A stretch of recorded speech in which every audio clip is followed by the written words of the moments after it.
How we doing, everybody? Sorry, we were a couple minutes late. We had to do a little last minute adjusting because we got a special guest tonight. A kind of last minute surprise. Um, yeah, but we'll get into that in a second. We'll start off with our usual thanks to the our friends in the community. So go ahead, you can start. Yeah, as always, big thank you to Ashley at 204. Ashley and Bobby. I feel like Bobby gets mad. We don't mention him enough, but we know you're there too, Bobby. I haven't been able to get there this week. I don't know if you stopped by there or not yet. I'm going tomorrow afternoon. It's been a crazy few days for me and for you. The last doing things, NatDaddy's, school, work, whatever. Snow, lots of crazy weather, lots of snow, lots of. I think it's getting close to minus 45 here this evening. So scary stuff. Yeah, and I'd like to thank the Big Country Gang, Big Country Comics, Justin, and specifically Mike Ruth. We got to do an interview with Mike Ruth today, so that should be up in a few days. Yeah. Lots of interviews today. Yeah, we're going. Busy day. That was one of my goals in the new year, was to try and bring some more content to the channel. As I like doing it, so we're reaching out to as many people as we can. All kinds of different people, comic and pop culture related, but we're mainly trying to get comic book creators on the show. So, and lots of them Canadian too. Lots of them Canadian as well too. So, like Tyler said, I wasn't going to say nothing about it. I was just going to hint about the Mike Ruth interview, but I guess Tyler said it. You're not very good with hints. Well, no, because you said it. So I guess, that'll be going the next few days. But we got a few other ones lined up already in the next couple of days, not to mention today. And I'd also like to thank Stefan at the Tags group. They got a big thing coming up on the 15th. We'll mention a little bit more of that later on. I saw him sign in the group there tonight. Hi, Stefan. And without further ado, just because I know he's waiting for us, let's bring in Dean. And Dean, I won't say your last name because it's Ukrainian Christmas, and I don't want to insult you trying to say it, even though Tyler is Ukrainian. But I wouldn't try it either. Yeah, but why don't you introduce yourself and tell us who you are and what's going on? Sure. My name is Dean Wasylowski, and I own Peg City Comics, which is a comic company that specializes in exclusive variant comics. So up until now, we've always brought in variants from other parts of North America. I mean, most of them seem to come out of the States. So we brought in a lot of those books, and we're a year into it. And this past fall, I guess, I've been keeping my eyes open to kind of do our first exclusive for quite a while. And we've spoken, guys, about like this experience and what it's like. Yeah, because we've been doing it for just a couple of months less than you. I didn't realize you'd been doing it for a year, because you just, I know at the end of December, celebrated your 1 year anniversry.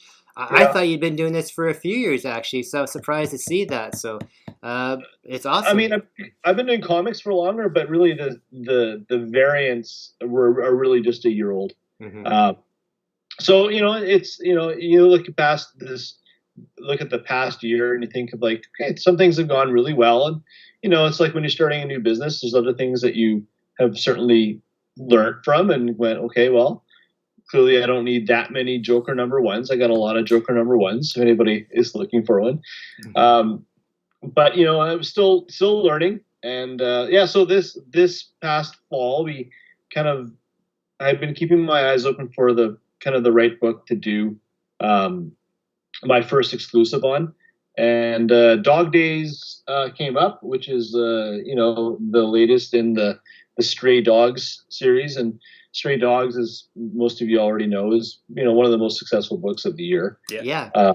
In fact, most of the top 10 lists I've been looking at online, it's one or two in terms of its popularity. So yeah, the story itself is an amazing story, but what I think really sold this book, and it works out great for guys like you and me, is all the covers, and especially all the monster or horror themed homage covers, which you have.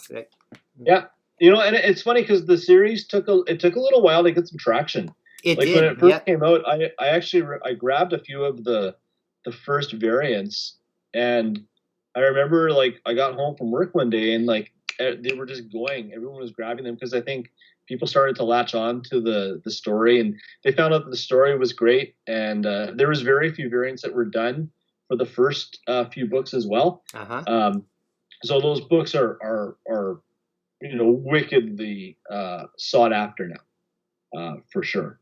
I think I sold you a couple earlier. Yeah. I put those away. It's funny because you mentioned how you're the same as us. You sell exclusives, now our own, and we brought in others, much like you. And we're both based out of Winnipeg, and people think, well, aren't you guys like competition? And I don't see it like that because people ask us that all the time. Yeah, Dean's our buddy. Like, we communicate back and forth so we don't get the same stuff. Yeah, we have different stuff in that, and I buy a ton of books off you, and that's how me and you actually met, and you've bought stuff off me like that. So I mean, and again, we both like to focus on the independent stuff, which is the way it has to be nowadays. So I mean, I think people will probably watch this tonight or before it went up. I had a few posts spread around, and they're like, "What is this guy doing? He's bringing in on the competition." But I don't see it like that, and you can't see it like that. So Winnipeg's Marvel and DC team up kind of thing. Yeah. So I think there's enough room in the market for more of it, and for me, it's like, if you had been doing a Dog Days book too, it wouldn't have mattered anyway because there's such a demand for this book in particular. So, it all works out, and just we can all get along and share and all that type of stuff. So for sure. Yeah. So we ended up grabbing this the Dog Days cover. I had originally when I first kind of committed to it, I actually reached out to Trish Forstner actually to do the cover for me, just because I know they do a lot of their own covers, Tony and Trish. Yeah. So she was my first reach out, and she put me in touch with Tony, and I thought that was cool. Like, as the fan, kind of being able to deal right with the creators of this amazing book. And they're pretty busy doing a lot of their own, so they put me in touch with one of their guys. So I don't know if most people know this, but Trish Forstner and Tony Fleece, depends on who you talk to. I say Flex, but it could be whatever. But yeah. Yeah, I've heard it both ways. They're actually My Little Pony. They work on the My Little Pony books, and they have for years. Mm-hmm. They're creators and artists and everything. So one of their artists that they've used over the years is Andy Price, and they said that Andy Price is also a huge horror fan, so they figured this would be a perfect combination. I said, sure. I mean, I'm new at this. Let's go. Yeah. Totally trust you guys on this, and So Andy ended up doing a good job. Like, I have the book right here, and in terms of, like, for drawing dogs, his experience, I think, drawing My Little Ponies, I feel like it's all, like, really kind of interconnected. I mean, he's drawn animals for a living, for crying out loud. So yeah, we have the books up on the screen there, and when I was talking to you about it when you first started mentioning it, because again, we just kind of shoot ideas every once in a while past each other in passing, and you told me you were getting this cover, and you mentioned the artist. So I went and looked it up, the Andy Price, and as soon as I saw his work as the pony, I recognized it right away. Because again, It's just because it was sent. You mentioned to me out of context, you don't recognize it, but as soon as you do see it, you do recognize the work. What do you like? I'm just going to give a little quick recap of what Stray Dog is, in case a lot of people or some people haven't read it yet. It does look like a little cartoony book. A lot of people think it's like Don Bluth animation. From the 80s and stuff. But it is that, but it's not that. It's a very serious story. It's more Silence of the Lambs, kind of. You have a serial killer that goes out and kills people, and all these dogs that he has are actually from the victims. That's kind of his niche. He brings the dogs home, and the dogs, they have short-term memory. They're dogs. They don't remember stuff. So they kind of remember what happens and what doesn't happen, and it goes from there. And then now the books that you have, the 1 and 2 for Dog Days, it's a prequel to that series. So you kind of get a little recap of each of the characters right before they were taken. Yeah. And each one gets about, I think it's about 4 or 5 page story. Yeah. And it just kind of puts a little context to what had happened earlier with the stories. So it's I just had a chance to sit and read through that book today. And yeah, it's great because you kind of get a little perspective with it. I love that the dog days. As a dog owner too. I think you have a dog too, right? I do. He's sitting right behind me here. I have two. I actually have two stray dogs. I have Loki and Thor are my dogs. Oh yeah. And and I totally appreciate how they have unique personalities, and they are super unique, and the way that they act, like they're special dogs, and for sure. and I think that Trish and Tony really kind of captured that with how they gave all those dogs unique personalities. Yeah, I agree. And what's neat too is that they've really embraced the fact, like you said, that like people have a personal connection and dogs have personalities, that they do a lot of commissions now, especially with all the blank covers that they put out for each of the stray dog things, where you can get your own dog put on there as a commission in like their type of art. So that's amazing too. So yeah, you can tell that they really love what they do. Like they're very active in all of like the stray dogs groups and stuff like that. Like they're very much in the community and very vocal, more so than any other creator that I've ever seen before. So you can tell that this is definitely something that they're very passionate about. Right. We just had somebody ask us in the chat there. It says, well, I need to read this book prior to jumping into this one. And you kind of do and you kind of don't.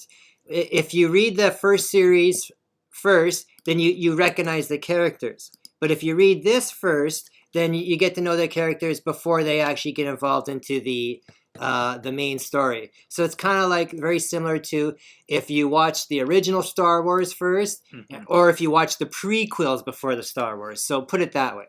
Yeah. I think though, like, as a comic book fan, this series is a must read. Like if people have not read, I agree. The Dog Days series, I think it's something that you need to seek out. Borrow it from somebody. There's a lot of trade books available now of it. Yeah, it's not. It's heavily collected, but it needs to be read as well to be truly appreciated. What I enjoy, and I think what the appeal is for a lot of people. Again, it's great artwork and it's very detailed and serious artwork, but it still again has that cartoon animation feel to it. But in reality, that's the only thing that's soft about this book. It's actually a horrifying story and read. Yeah. And I don't want to spoil it, but there's a couple moments when I was like, people get teary-eyed. Yeah, people get teary-eyed. They have strong emotions to this book. Yeah, for sure. So anyway, my book's available. I have some left still. If anybody's interested, they can. My website's pegcitycomics.com. If you're in town, I do meetups all the time, and otherwise I'll ship it out to you. It's a great cover. I know there are a lot of variants for this book. Like there's when you start looking up variants for Dog Days, I think there's like 40 plus. Yeah. 81. Oh, 81 now. Okay. Yeah, 81 is the last count. So, but then the good thing is there's a lot of collectors of it. Right. So. There's a market for it, and this is one of those books where they're even though there is a saturation, it's not at that oversaturation point because everyone that comes out has either a different feel or just another unique homage poster or whatever. Like it's almost itself. The artwork for the book itself has almost become its own medium or its own phenomenon. Well, the dogs are showing up on covers like and Red that's Sonja it too. Yeah, and all the Dynamite books. The one month had all the dogs in there too, Red Sonja and that. So again, it's I know they've said it, but I don't know if I've heard it for actually like confirmed in that. But it's obviously been optioned and will be for movies and cartoons and stuff. So. I mean, it's just one of those things that's always going to get more popular, and the value of these books are going to go more and more and get higher and higher. But yeah, absolutely. I think for Canada, I don't know if there is another Canadian company that did one. Actually, now that I'm thinking about it, I'm not sure. I think Yellow Snow might have. Okay, but I could be wrong. Beaver did a couple, I think, as well. But certainly appreciate anybody who's interested in one. Give me a shout out, and I'll get one to you for sure. All right, Dean. Thanks. We will for sure put a link on our show notes and that to the Peg City group and also on the Facebook that. And Thanks a lot, man. We appreciate having you on. Yeah, thanks for having me, guys. Awesome. See you, Dean. See you, Dean. Bye.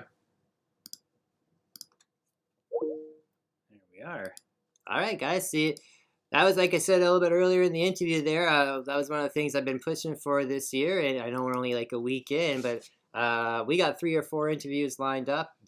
That's our second one of today, and we got another one coming up this weekend at some point. So I hope you guys enjoyed it, and now we'll jump into our regularly scheduled crap. Okay. So, Books. Another slow week, kinda, not really. I mean, always a lot of books, but kind of slow for reading terms and stuff, at least for us. And again, too, it's tough getting some books. Some things aren't showing up. Some things aren't showing up on digital. We got weather issues going on, so it's been busy all around. But I managed to grab I think 8 or 9 that I think are pretty interesting to read. So let's jump in. Yeah, I'm just rearranging. Can I start? Yeah, you can start. All right, so the first book this week, we're going to start off with a Marvel book. It is Elektra, Black, White, and Blood #1.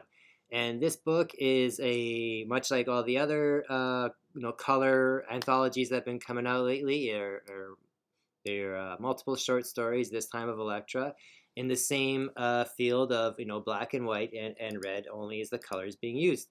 So there's a multitude of, there's 3 stories in here and a multitude of writers and artists, all actually pretty big names on there. There's 3 stories. I enjoyed the first one, Elektra. It has a vampire, is a vampire, and has that feel to it. I really like that one.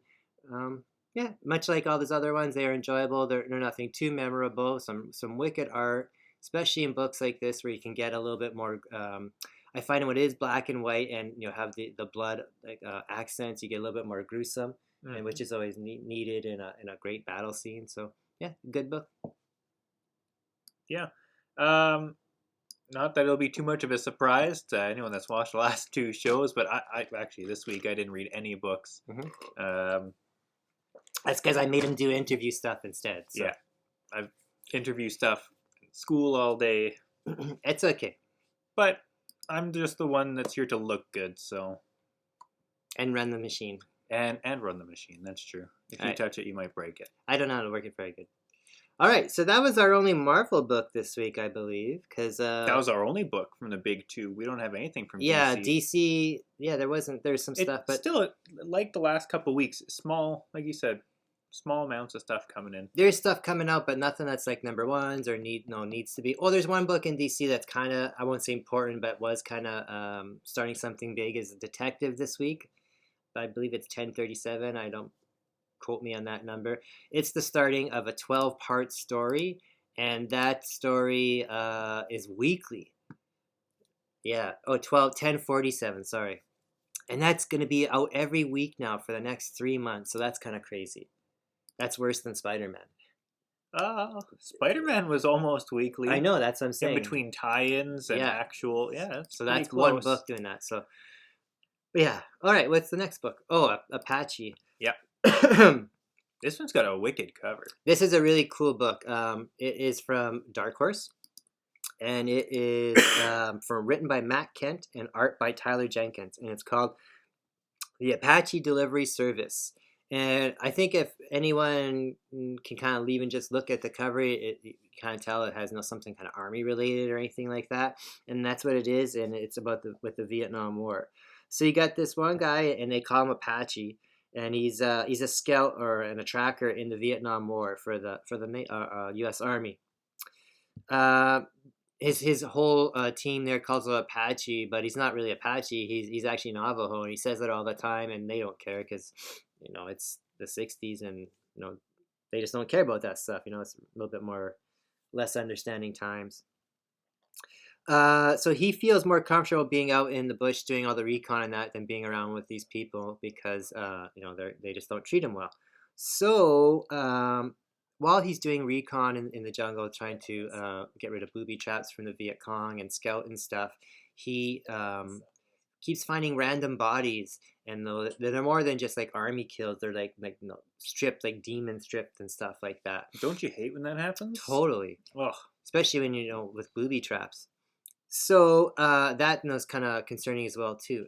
And then he actually falls into a booby trap, and he wakes up tied down somewhere, and he figures the Viet Cong is captured him and going to torture him and that. And it's not. It's some like, I assume he's English, but he's a white guy, and he wants to help him. He wants his help to help him find something. So again, now there's something kind of like supernatural might be going on. It's very strange at this point. Again, this is all going on during the Vietnam War, so it's very, very strange. Not strange, but it's like leads you like at the end wishing you can't really understand what's going on and you want to know more. That's my whole impression of this book. Yeah, but it flows really good together, and the art's great, and it's Matt Kent, and Matt Kent's one of those guys like Lemire and Bunn, who I like a lot, but I haven't seen a lot of his stuff lately. But he was putting on a ton of stuff like about a year ago, but maybe just kind of slow down a little bit. Yeah, he's been working on. He was the one that did a lot of work with Keanu Reeves for Berserker. Well, Berserker, and the one that was kind of like the one. Bang, I think it's called Bang, where Keanu said, "Oh, this is a great book," so he knew they were going to work together. Yeah. So I really like this book. This book was almost my, it might be actually my favorite of the week. So it's pretty good. There was an Aftershock one. It's pretty good too. That's pretty good for a second book being your favorite of the week. I don't put them in any particular order. All right, next book. Oh yeah, this one is from Behemoth. And it's kind of a funny book. It's called Night Janek. And what it is it is a, how did I word it here?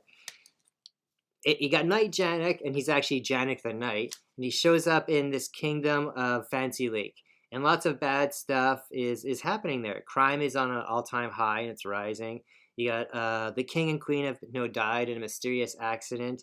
And the new king, who is their son, is trying to force like all this occult stuff onto the people. So this guy shows up. He kind of has like a Gru the Wanderer feel to it, but no less slapstick goofy like less accident prone like. And so he's gonna help save the village and that. But it's kind of a weird thing too. And if you can see on the cover here, it's not like just fairy tale. It's kind of like a combination of now and fairy tale times. So that's kind of neat to see. Really, really awesome artwork. This book too was almost my pick of my favorite, but it was just wasn't a little bit. But again, this is Behemoth, and it was actually supposed to be out a couple of weeks ago, and it just showed up now. So I don't know if that's because of what we'll address a little bit later on is more about this paper shortage stuff going on, because it's actually getting pretty serious from what we're hearing about. Some we've been talking about it for months. Yeah, but now it's getting really serious. It was bad even at the time. Behind the scenes stuff, we've been hearing stuff. So I'll get into more of that later. But yeah, I quite enjoyed this. The artwork itself is kind of silly looking, but it's fun. A lot of detail. Like it's almost like some of the scenes is almost like a Where's Waldo type of feel to it. Huh. All right. Cool. Next up is No Holds Barred, and I love the Shakespearean look to it, like Hamlet almost. It's Shakespearean. That's what it is. I forgot to mention in that last review there that Robert Sinecki and Jan Mazur do the writing, and it's Igor Wolski doing the art for the Janek book. Okay, so yeah, No Holds Barred is again from Behemoth. So again, I like Behemoth books, but sometimes they just don't show up on time. And again, I don't know if it's their shipping issues or if it's paper shortage issues. So here you got Eric Gladstone doing the writing and Gabrielle M. Carey doing the art. And this book it's exactly what it seems on the cover there. It has Shakespeare in it. The art, that I'm pretty sure that's her art on the cover as inside, so it's very, very detailed art. And what this is even reading it makes me laugh. It's part Batman 66, so the old Batman series, part mostly Shakespeare, and part Sherlock Holmes and Watson. And you throw it all together and you just get this big fun comic. So what it is again, like I said, simple line art and color, but very detailed, and it's very enticing. Traps you. You want to keep looking at it, and see what more detail you can see in there. But what it is and again, it just makes me laugh.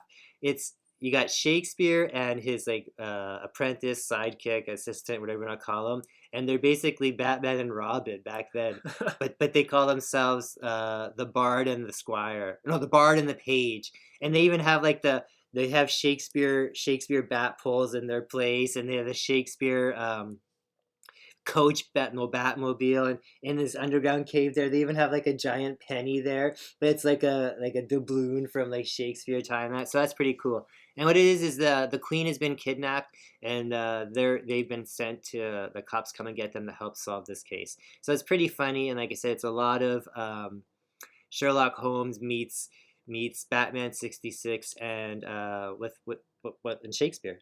So Shakespeare himself back then is kind of like what Sherlock Holmes is nowadays forecast as, as Benedict Cumberbatch or as Robert Downey roles, or the cops and that come to see him for help. So yeah, that's what it is. It's a fun read. I'm very excited to see more of it, and I hope this gets turned into something, because it's just kind of silly, but no fun. So be interesting. It's pretty cool. There was a lot of books this week that were I liked a lot, and this is another one of them.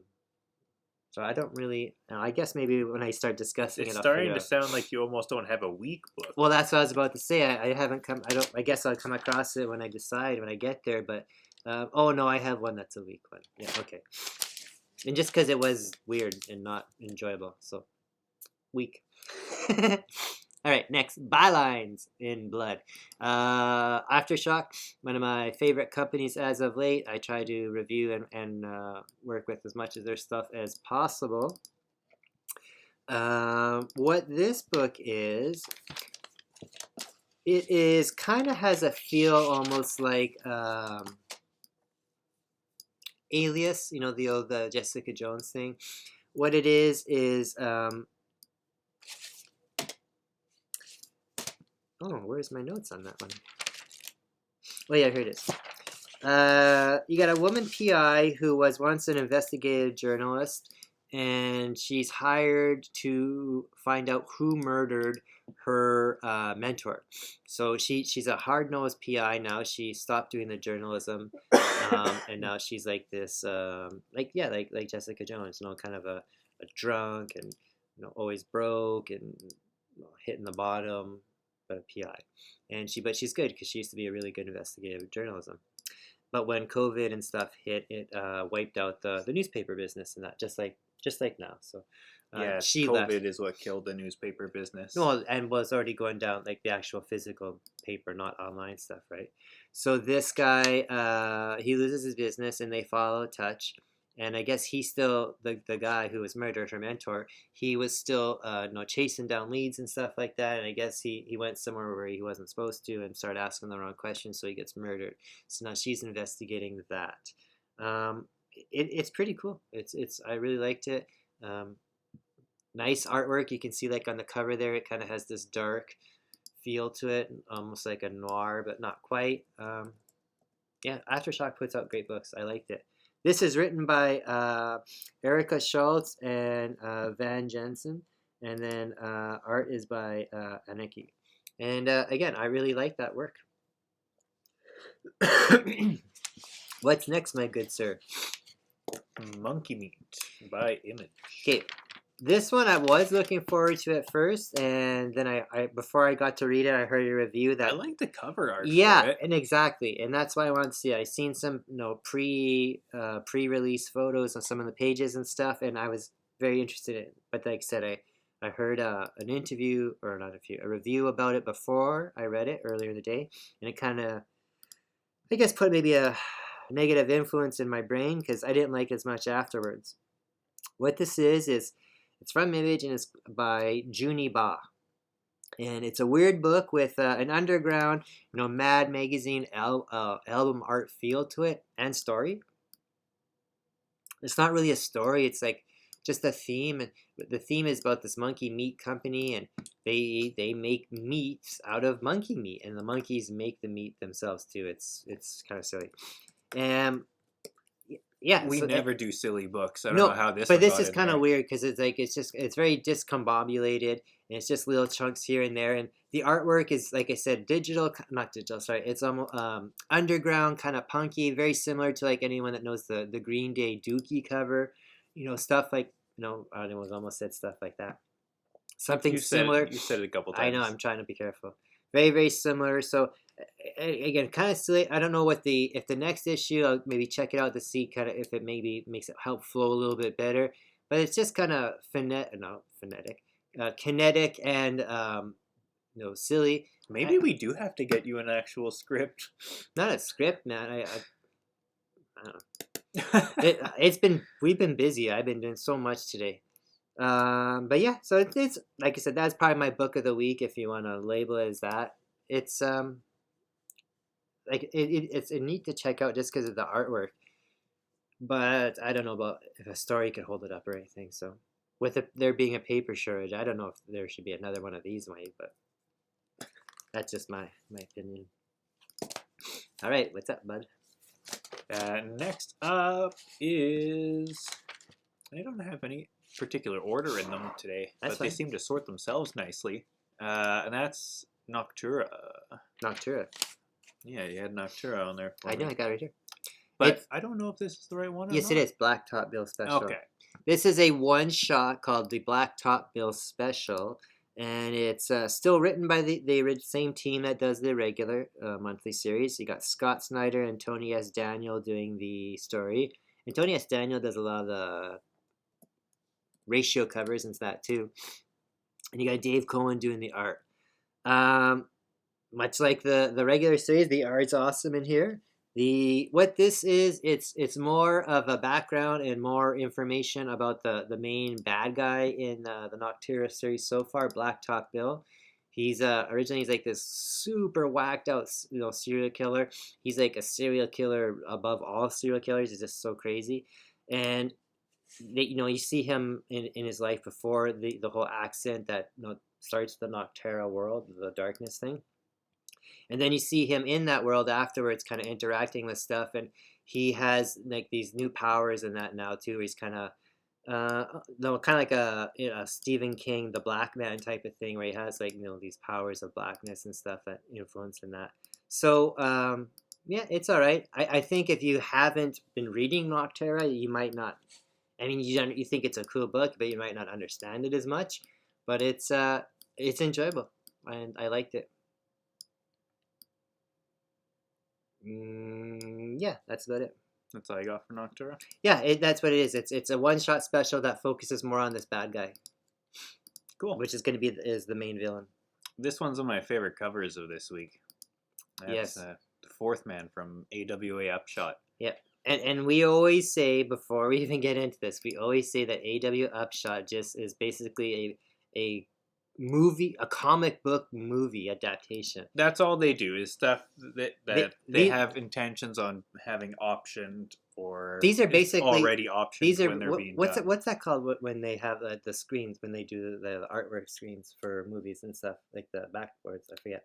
Storyboards. Yeah, these AWA stuff is basically storyboards of movies, and you see, and we always kind of tease. We've had them where they've looked just like real actors and stuff, right? Yeah. And that's what I was gonna say. This book is almost like, hey, we know we're doing it, and we're doing it even more because the people in here.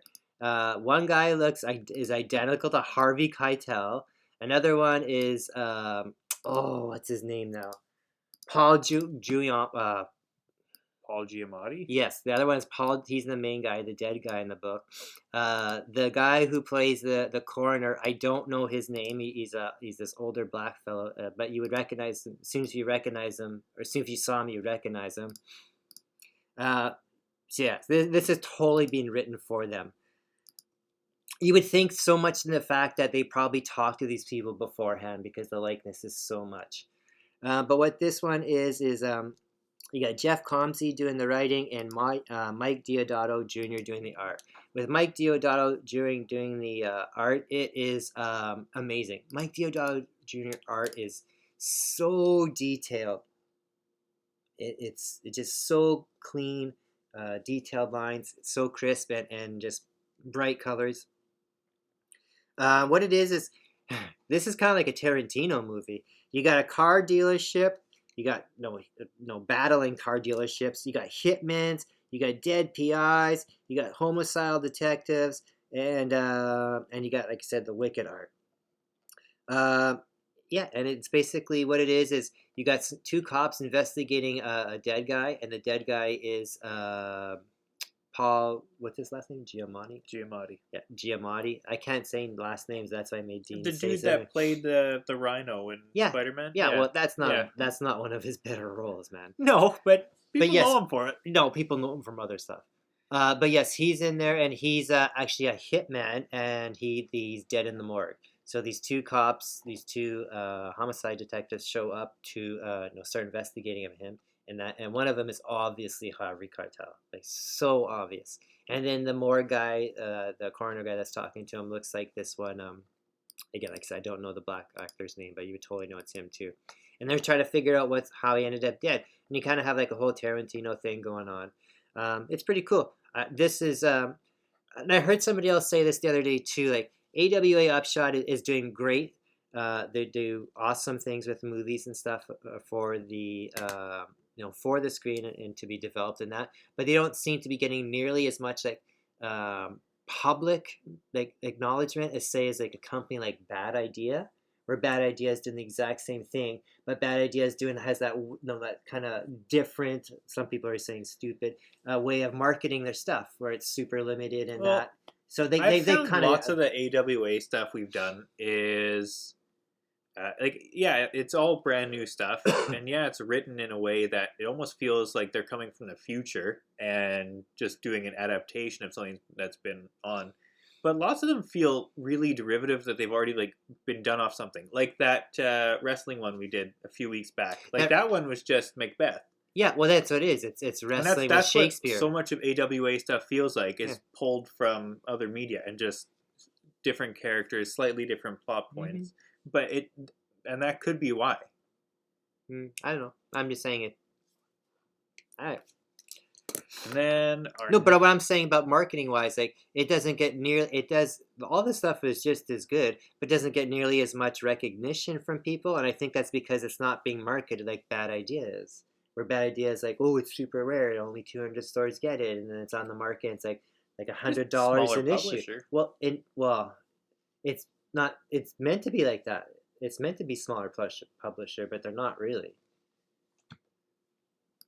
They're making the demand there. You know what I'm saying? For that it's Bad the same Idea. Thing Nintendo does. Well, yeah, and I'm just saying that too. Yep.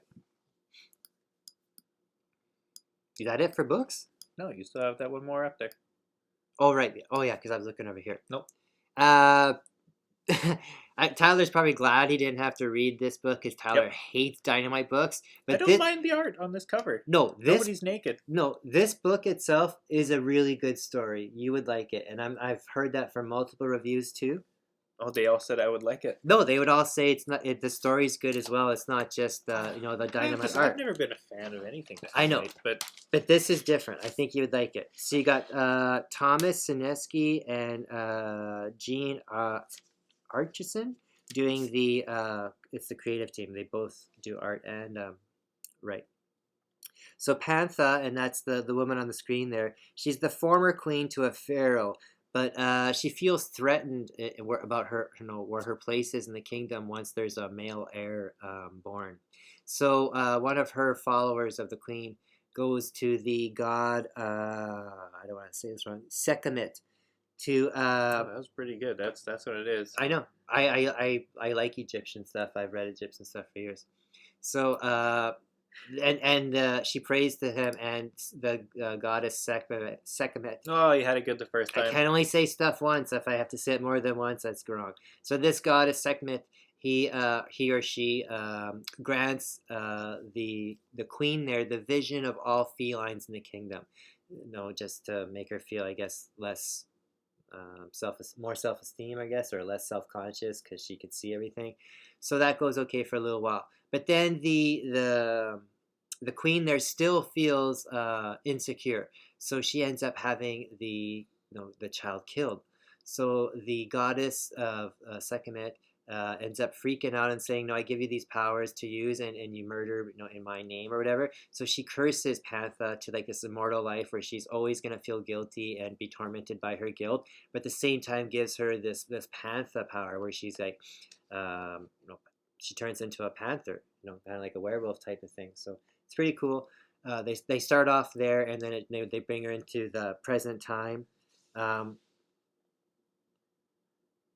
Yeah, and in the present time now, there's some things showing up that were there from her past. So it's actually a pretty cool story, and especially with all the Egyptian stuff, because I know you like that kind of stuff, and I like Egyptian stuff. And it's not like that Sheena one where it's just ancient religions and ancient mythologies. Yeah. That's cool stuff. Yeah, so I think you would like this. And the art is really cool, and it's not just, there's hardly any like, Red Sonja boobage or like that red Sheena or the Jennifer Blood. It's more like the Jennifer Blood where it's like a real story and there's very little I don't know if I read Jennifer Blood either. I don't remember that one. No, I think we've done it on here before. I've done it, but you don't like any of the Dynamite stuff because you say whatever. But yeah, the ones you have read in the past are like your typical Dynamite ones, where this is pretty good.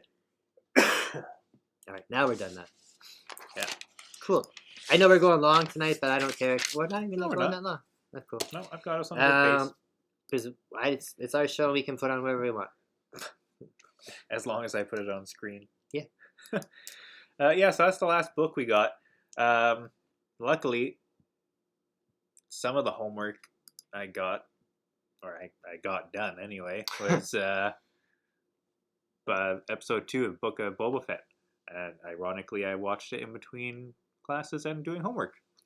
I did the same. I know some people are not. Some people are not liking this. I like this series. Like even the second episode here. I'm not gonna.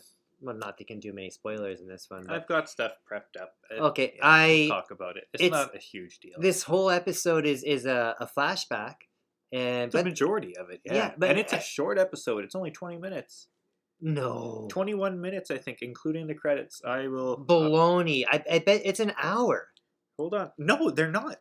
Because I know, because you look it up. Because you told me that last time. You said to me last time it was like the last a half one was, hour. I think, 28 minutes. Yeah, and then I watched it, the one yesterday, it's an hour. So you were wrong there. It is... oh, yeah, yesterday's was an hour. The other one was 38. half an hour. Yeah, so it's almost an hour. Okay, so I thought that one felt long, but that makes sense. Yeah, what it is on here is like it's when Boba Fett is. Oh, there's Stefan. I know Stefan. If you see in the comments there, Stefan really has a love-hate, more on the hate side. Yeah, with everything. Stefan loves to hate everything. In a tasteful way. Well, yeah, it's not like he just says Stefan he hates should have his own soapbox. Stefan can always provide a valid argument. That's why it's funny. But this one is okay because it's the flashback. It takes place after he gets out of the Sarlacc pit. Sarlacc. And he's been captured by the sand people there, and it shows him living with them and becoming part of them, and that it was really good. I like it. It shows him how he becomes this later on character. Again, a lot of character building. I know people think there's not enough action. This is a story. It's not a clip. It's not a video game. It's not like... I keep trying to explain to people when they say, why is Boba Fett not having more action scenes? Why he went through some change, and I compared it to Lone Ranger. My senior... Oh, yeah, and that's what I was going to say, too. He's this ranger or whatever...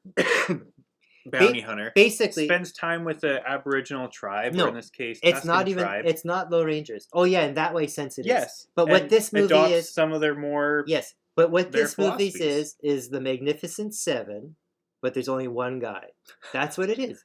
No, that's what it is. Magnificent One. Yeah, that's what it is. He teaches them how to become the warriors and stuff like that to overcome the enemies. Yeah, and. It's a Western, and you said to me yesterday, it's like Lone Ranger, and it's even playing like Magnificent Seven music. This is a Western. This isn't a Star Wars movie. This is a Western with Star Wars characters. And that's what makes it cool. Especially in here, too. They had like another cantina scene or a bar scene. And I love going in there. Did you know? What? That's not the cantina. that is in episode 4. They reference Luke says he's going to Toshi Station to meet up with his friends. Oh yeah, that's and it. the 2 humans in there. Yeah, those are Luke's friends, and they're in Toshi Station. Oh, that's cool. That's yeah. I didn't think from deleted scenes. I didn't think it was the cantina or anything. I just thought it was like no bar scene, and that was cool too. Seeing all the aliens, and again too, this isn't really a spoiler, but I thought it was kind of cool. They mentioned the what's that creature's name again? The pit. The Sarlacc? Oh, it is a Sarlacc. Oh, no, the Rancor. Yeah. Under Jabba's throne. Yeah, the Rancor in the Rancor pit. So that was pretty cool too. I won't say what happens there, but that was awesome. Nothing, it's dead. Well, yeah, but that was the cool part. Now you blew it. So yeah. No, it's dead. Luke killed it. Well, it says living with sand people. We're trying to be politically correct on this show so we won't get kicked off. To be clear, we're talking about the Tusken Raiders there, Stefan. Yes. Yes. But another reveal this week is that this is a name that you should have a hard time pronouncing, and I don't know if you will. Black Coruscant. No. It's Black Chrysanthemum. I have to have it on screen to read. Chrysanthemum. First showed up in comics, and correct me if I'm wrong. Darth Vader 1. I think he's one of the first of the newer Disney characters to actually show up in anything. Yes. And this is something that is not I mean, a lot of people are like, oh, I can't believe he's there. And again, I don't know why, because again, and Tyler's going to roll his eyes, my friends on the Lords of the Long Box, Mikey Sutton there, he told us that this was going to be on there, like, I swear, close to 8 to 10 months ago. So I've got a couple of these issues. You got a couple of these Star Wars #1s, because he said that. So again, that's my here I've even got. That's my Lords of the Long Box homage as usual.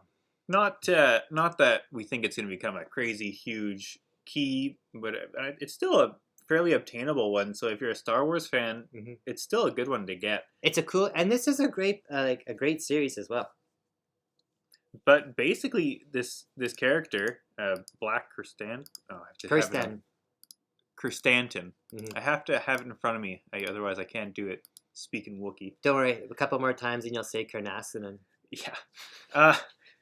Basically, he was stolen from Kashyyyk or kidnapped, I guess, not stolen. He looks bigger than Chewie. He may be. Yeah. They've fought. But yeah, he was kidnapped from Kashyyyk and he was turned into a gladiator, and I don't know what his whole story is. I don't know if they've told it, but eventually he ended up as a bounty hunter, and he's basically just this dark Wookiee that he's like the antithesis to all Wookiees. Normally they're all about life and they're all about, freedom and happiness type deal, and he's not. Life Day. Yeah, that's yeah. What's cool too is I know we were mentioning it last time is I love now you screwed me. Ming-Na Wen.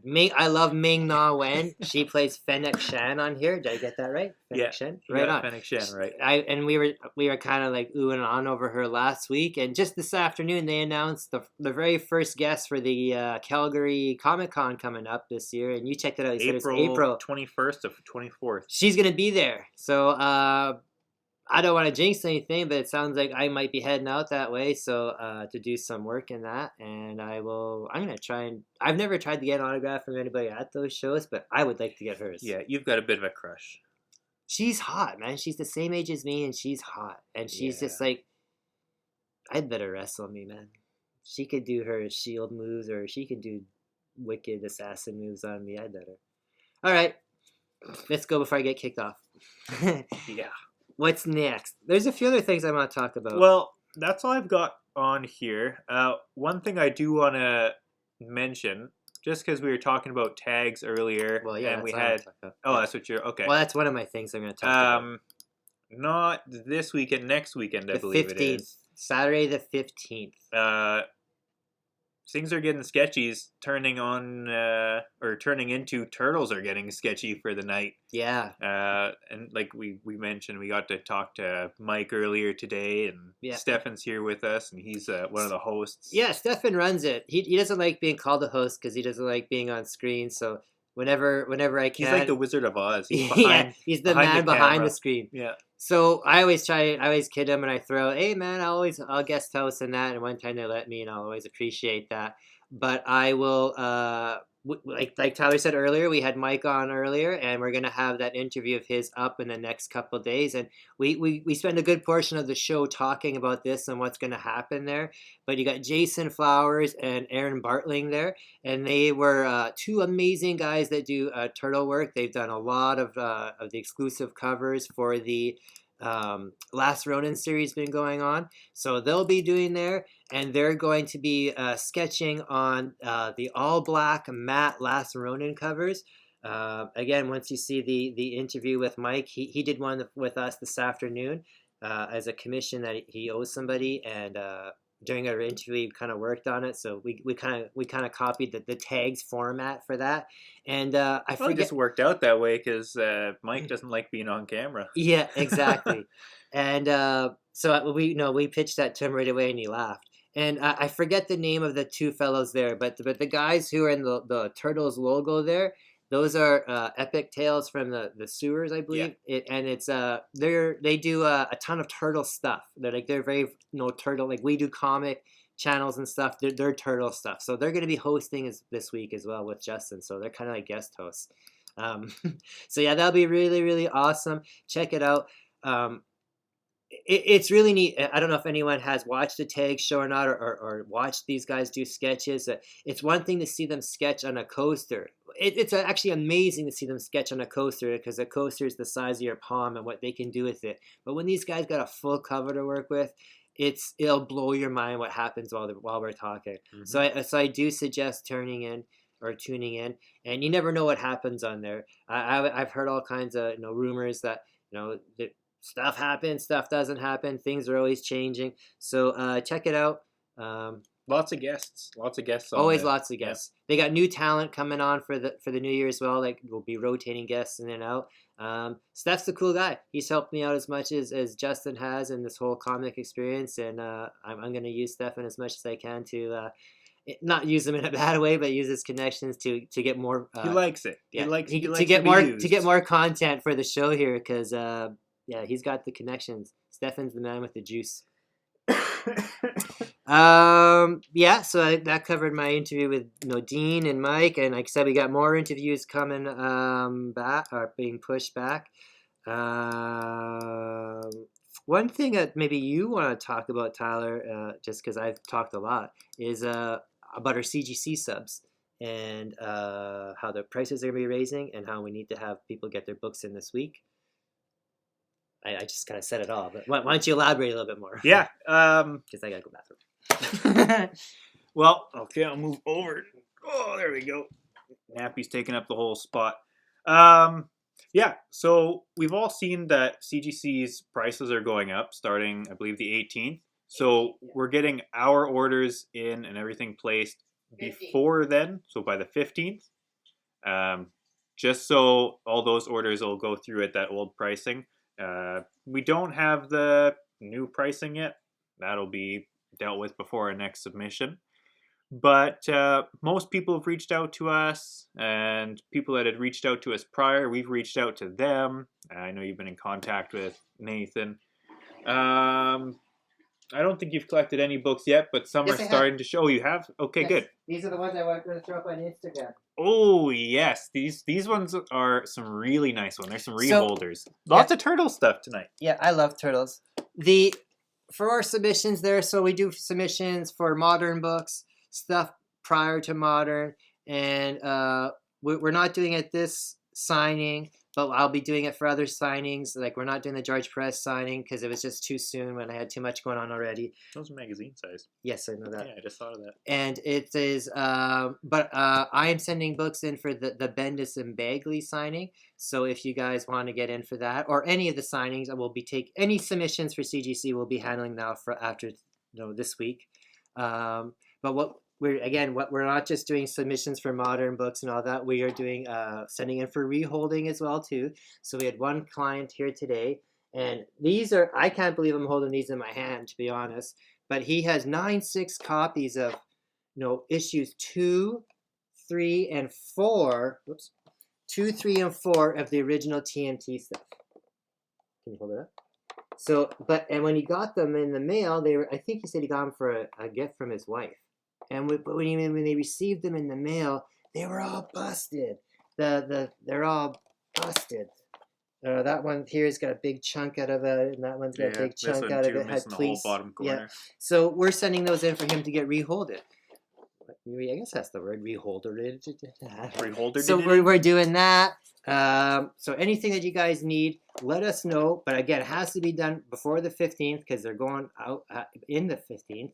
And it's a big load already. Yes, it is, because I know it was going to be a nice load. We sound like porn stars. It was going to be like a nice load to begin with because we reached out to a lot of people and they want to get it done in the Winnipeg community. And they know that the pressing work is being done by Ashley at 204, so it's going to be a good press work. And so and now the price increase, so they want to get in before that. So we need your books in as soon as possible because I say no matter what, get a book pressed because a $5 fee now is a lot more easier to swallow than losing a grade or two on a book that, could be $100 a difference, very easily. So I say always get a press. So we can get those done for you if you drop them off to us, and we can get them done at 204. Or if you just drop them off at 204 and let them know what's going on, we can pick them up from there. But that's got to get done in the next few days because, again, it's going out soon. Mm-hmm. That's my spiel for that. Because, this is the second price increase within 6 months. And I know a lot of people are saying it's because they got these new owners in that. But the new owners they've put a lot of money into it. The demand is still at an all-time high. It's part of that, but no different than when you're buying your bags and boards and other supplies. The plastics. Yeah, that's what I was going to say too. The plastics and which will be my next topic. We're going to talk about plastics shortage everywhere. And they've hired a ton of new talent. So those guys have to be paid for. So yeah, that's why the increase is there. It's just crappy that's within such a short period. Which leads to my next little Nats rants there. Put them in that box there. The paper and supply shortage around the world. This is Dave Tyndall. He just said hi. I didn't say whose books those were. Those were Dave Tyndall's books. Hi Dave. I hope you don't mind us showing those. The shortage of supplies. So yeah, prices are going up because of plastics and that. Paper shortage is unreal. We were speaking with our again, I can call him our good friend now. Our good friend, and Tyler always laughs when I say that about these people. Our good friend J.M. Brandt, creator of Swamp Dogs. Co-creator. I always forget that. Sorry. We have to get Theo on it too with them as well because I feel like that's not nice that we're not doing that. Like, you know what I'm saying? If I could get it to work properly. True. And I said to him, your book comes out next week. Do you want to get back on the show and promote it and stuff? Because we're doing stuff with him on the side. We're trying to get posters done actually for Swamp Dogs, and not just our cover, but for some of his covers because they're amazing covers for. They're all great covers. Yeah, he has a John Zhang one that zombie head is amazing. Sorry, get sidetracked. So we said to him, hey, do you want to get on our show again next week? Because we like talking with him and he likes talking with us. And he said, yeah, I'd love to come on the show, but my book is actually not even done yet. And I said to him, what do you mean? And he said, well, because of the paper shortage, his book is sitting there at the printers, hasn't even been printed yet, and doesn't know when it will be because of the paper shortage. And he said that a lot of stuff like that will be happening. And I know I've heard it from... it was supposed to be releasing in the next 2 weeks. Like the 19th or 13th, whatever. And also, I've heard it too from multiple sources that the omnibus market is suffering right now too because again, they just can't afford to have that paper used for those giant books and that. So it's changed a lot of stuff. Probably because you're buying them all up. I'm buying used ones. I'm not buying new ones. Recycling. So that's kind of cool there, or not kind of cool, but I wanted to point that out. So it's really killing a lot of stuff. Like in a book like Swamp Dogs, issue 1 came out, and it was the 2-month gap there is normal for them because that's what their protocol is there to help promote a new book and give it time to order for the shop owners and stuff. This is totally killing any momentum. So that's very, very unfortunate. But what can you do? I want to bring that up. And the last thing I wanted to kind of bring up, and this is someone else pointed out to me, and I didn't know this because I just don't read. When I read my books, I read a lot of stuff digitally, and I don't read them, my physical copies, because I try to keep them in as much proper shape as possible. What's going Try on? to keep them in 9/8 to 10/10 condition. I try. Especially when it comes to, like, not even just for submitting, but for resale. If someone wants, I want someone to have if they buy a book off me, I want to make sure it's as perfect as possible. What's going on now is that someone posted on one of our Facebook pages, that the last few months they've noticed that the digital codes in Marvel Comics are about half the issues are not coming with these codes anymore. So somebody reached out in the community and said that Marvel is now slowly switching to a new way of doing it, where you, instead of having that code, you have to take a picture of yourself with the book and submit it to them, and then they'll give you like a code or whatever to download it. So my question is to that, what stops me from walking into any comic store, whether it be Ashley's? I'm sure you'll have to show a receipt. You'll have. That just seems like more work for them. Of course it does. Because then they know that people won't want to do that, so they won't have to worry about it too much. And also, on the flip side, how many people are actually using those codes? Well, that's what I don't know anyone that actually does. Well, that's what I'm saying too. Because like, if you're buying the book, who's using these codes? And they're not always for that book though. Some are previews for other books. Yes, and also too, and I'm going to say this too, because you always lead into my next statement, is that the reason that they're getting rid of the codes and the stickers, because that's what people were doing. They would buy the comic, give the sticker code to somebody else so they could use it, or just keep the sticker code for themselves and then sell it. But then what happens then too, somebody else said on the feed as well that they asked it, is it like a Marvel value stamp? Like if you submit a book to be graded and that digital sticker is not there, will they mark it incomplete? Like if a Marvel value stamp was cut out. And they said, yes, that's true. So if anything, I think they'll do away with the whole digital thing rather than go that whole long... They're never going away digital. No. Like, from putting them in the comics. It's not going to be in the comics. Like I said, you got to take a picture of your book. But I don't think that's going to last long, because the gaming industry tried to do that, where a person buys, say, a disc copy of something. I know. You put it in your Xbox, instantly that disc might as well be garbage, because it's registered only to your account name. Yeah, that's when I stopped buying new video games. Yeah, so that's the same idea, and then they did away with that because that's stupid. It was the point of having this is Disney, man. So I mean, that's the Disney money. Who was that? Was that Aiden? Yeah, Aiden. Fuck, I should have known. Yeah. So that's my last little rant in that. But again, we did a lot, and we're just at the just over 1 hour mark, so not too bad. We kind of squeezed a lot in there. It's kind of frenetic all over the place. That's a new word. I'm going to say frenetic. It's not frantic and kinetic. Frenetic. That's frenetic. So yeah. So I enjoyed everybody watching us. Thanks for tuning in to the first show of the new year. Yeah. First show of the new year. Had a lot of stuff in here. Stay tuned. It's not going to be just weekly stuff. We're going to put up as much content as possible. So Mike's interview is going up in the next day or two. There'll be another guest interview in the next day or two after that.